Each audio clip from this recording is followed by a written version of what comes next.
جو اجتماعی دعا کو نہیں مانتے وہ حضور کی دعا مانتے ہیں کہ نہیں؟ بتاؤ۔ اچھا نبی پاک صلی اللہ علیہ وسلم دعا مانگ رہے ہو، صحابہ اٹھ کے چلے جاتے ہوں گے؟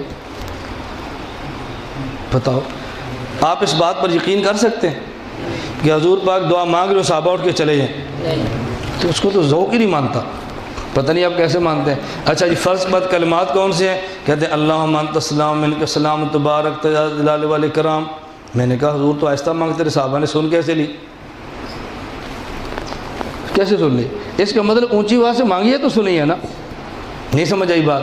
اچھا مصنف ابن ابی شیبہ میں عبداللہ حضور کے صحابی فرماتے ہیں میں نبی پاک صلی اللہ علیہ وسلم کے پیچھے فجر کی نماز پڑھی، اب الفاظ سننا، کہتے جب فجر کی نماز پڑھی فلما سلم انصرف، سلام پھیرا تو یوں منہ موڑ کے مقتدر منہ کر لیا، ودعا ورفع یدیہ۔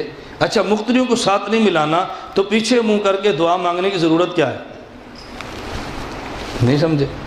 بھئی جب انفرادی دعا مانگنی ہے تو منہ پیچھے نہ کریں نا، آگے رکھیں۔ نبی پاک صلی اللہ علیہ وسلم یہ گھوم کے منہ پیچھے فرما رہے ہیں، پھر ہاتھ اٹھا کے دعا مانگ رہے ہیں، کیوں؟ پھر میں دعا مانگتا ہوں تو مڑ جاؤ، نہیں بتائیں نا آپ۔ اب اتنی موٹی سی بات سمجھ نہیں آتی، لیکن سمجھ تم آئے جب کوئی موٹی چھوٹی عقل ہو تو پھر ہے نا۔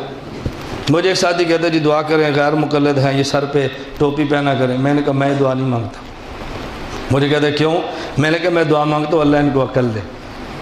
کہتے ہیں جی ہم کیا کہتے ہیں، آپ کیا دعا مانگتے ہیں؟ میں نے کہا بھی دیکھو اگر کسی بندے کے پاس پیسے ہوں تو پھر بٹوا رکھتا ہے نا، پیسہ نہ تو بٹوا کیا کرے گا؟ جب سر میں عقل ہی نہیں ہے اس نے ٹوپی کرنی کیا ہے؟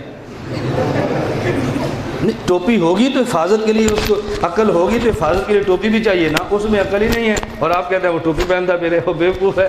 ایسا کبھی نہیں ہوگا۔ دعا کریں کہ اللہ ان کو عقل عطا فرمائے۔